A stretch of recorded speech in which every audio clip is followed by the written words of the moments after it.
Hey monitors, today we're going to talk about Marvel's, Hulu's, well more so Marvel's than Hulu's, well actually more so Hulu's than Marvel's, Helstrom. Anyway, let's take a look.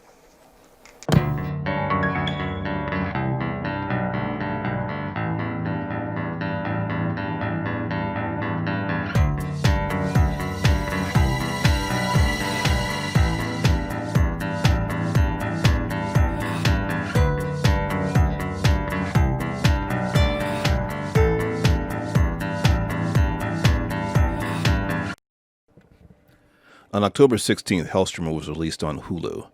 The series was created by Paul Zabieszewski and was loosely adapted from a Marvel comic based on the character Damon Helstrom, which was originally a spin-off character from the Ghost Rider comic. The character, the proverbial, if not literal son of Satan, came to later be known as Hellstorm. The series features Damon Helstrom and his sister Anna, who are both the children of a serial killer who is obviously in some way connected to an immensely powerful demon, though not specifically identified as the devil in the show. In the series, Damon, an ethics professor by day in Portland, moonlights as a rather unconventional exorcist. While he works in conjunction with the Catholic Church, he is definitely not part of it, as he uses his inherent demonic abilities to fight and expel other demons. This activity has gotten him branded a traitor by the demons he fights and is at least an outsider by the people who fear his kind. His sister Anna publicly is an antiques dealer in San Francisco with her partner Chris Yen, but they also moonlight as vigilantes as she uses her inherent abilities to kill people, bad people, who desperately deserve it. The siblings grew up mostly apart after their father abducted Anna as a child and she escaped from him. Their mother, Victoria Helstrom, was possessed by another very powerful demon calling itself Cathara, and spent decades institutionalized while Anna grew up in the foster care system while watched from a distance by a character known as Caretaker, and Damon grew up in the care of the church, specifically Sister Dr. Louise Hastings. The events of the first episode see the siblings reunite when they are investigating different aspects of the aftermath of a crypt desecration involving a one-eyed skull. Events which are seemingly put in motion by Cathara, who is referred to commonly as Mother. To oversimplify, hijinks ensue. I'm not familiar with the source material beyond the fact that it's a Marvel property. While Helstrom is a Marvel property, it is almost certainly not MCU in the general sense, but only time will tell, especially given the impending doom hanging over this series. But more on that later. That said, I can certainly understand tweaking the backstory for these characters. While Satan is not specifically referenced as Damon and Anna, originally Satana's father, the character in reference is very bad and also absolutely feared. Also, Anna actually embraced their father. Instead, in the series, we get a sibling supernatural duo of demon fighters. Perhaps not entirely original, but I feel like it works, and their bickering and a strange dynamic is one of the things that makes the show interesting to watch. It is not entirely explained why in the show, but Anna is a bit stronger than Damon, perhaps due to the time that she spent with their father. And as unpleasant and perpetually pissed off as Damon seems, Anna is usually 2 clicks past him on the dial. 99 times out of 100, a project can be made or broken based on the strength of its casting and writing. That is clearly the case for this show. Tom Austin excellently plays Damon, and I'm guessing that is in part due to the writing for the character, obviously. Now, aside from his perpetually being in a bad mood, when we first meet him, you can always tell that Austin is playing 2 or 3 things at once under the surface. Doesn't take long to figure out why, but it is a wonderfully layered performance and typical of most of the performances in this series. Sydney Lemon brings as much depth to Anna. She is darker than Damon and clearly potentially more dangerous. Even though we, the audience, don't get a lot of detail about her time growing up in the system or her time spent with dear old dad, I suspect that Lemon knows all those details, whether she has been told them or made them up in her mind, because you can see it informs her performance. The supporting characters are just as engaging. June Carroll's take on Dr. Hastings has a lot of the same present-day performance being informed by history. She is a strong character with no supernatural abilities, but is apparently reinforced by her faith, and has total understanding of the world she is in and deals with it accordingly. That said, the character seems to often leap before looking. Robert Wisdom is one of the more familiar faces you'll see as Caretaker, and once again brings weight to his performance.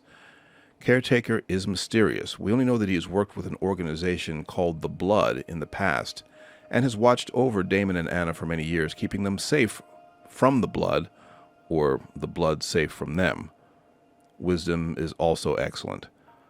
Ariana Guerrera is probably the closest thing to an audience perspective with her performance of novice Gabriella Rossetti. Her performance is not as layered because with her what you see is pretty much what you get right up front. Though her character is ever present, her performance isn't as nuanced because it doesn't need to be. Similar is Elaine Wee's Chris Yen, though he is much more fun to watch.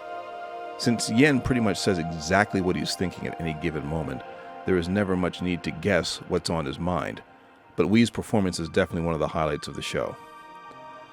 Much of the heavy lifting is done by Elizabeth Marvel as Victoria Hellstrom, or Cathara, or Mother.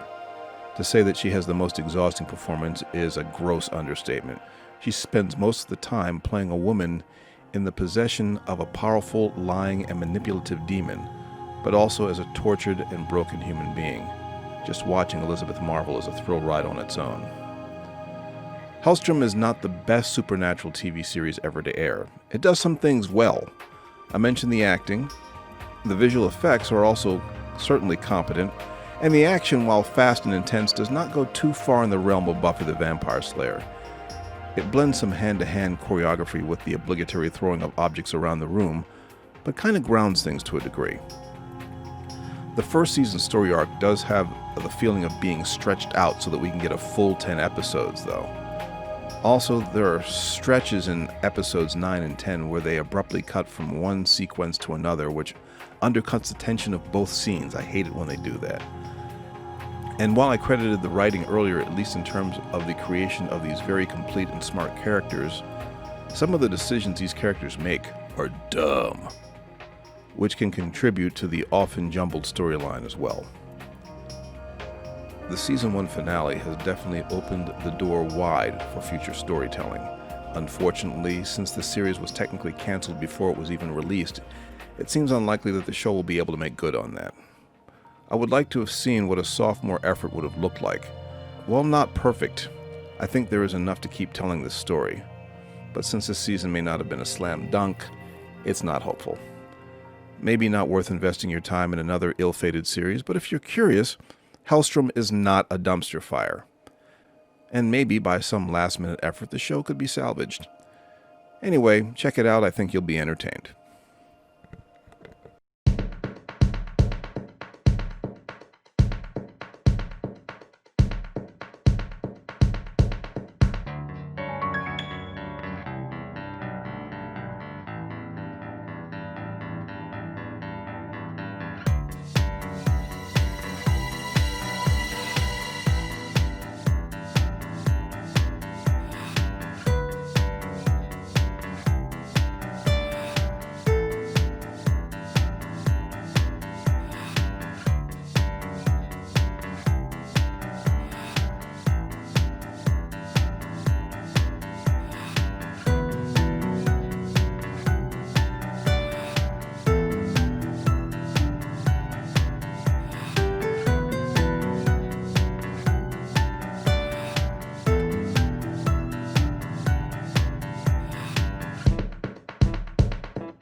Well, that's it for this episode. Did you see Helstrom? What do you think? Do you agree with this particular monitor? If you do or if you don't, please leave your comment below. Definitely want to hear from you. Please be respectful. Also, if you have anything to say about anything else that you saw or heard today, you can talk about that as well. Please give us a like if you would. Working hard to bring you original content. Thanks for stopping by. That's going to be it for this episode. Please come back and see us. Click that subscribe button so that you can be notified about new content. In the meantime, be good to yourselves, be good to each other. Peace. We're out.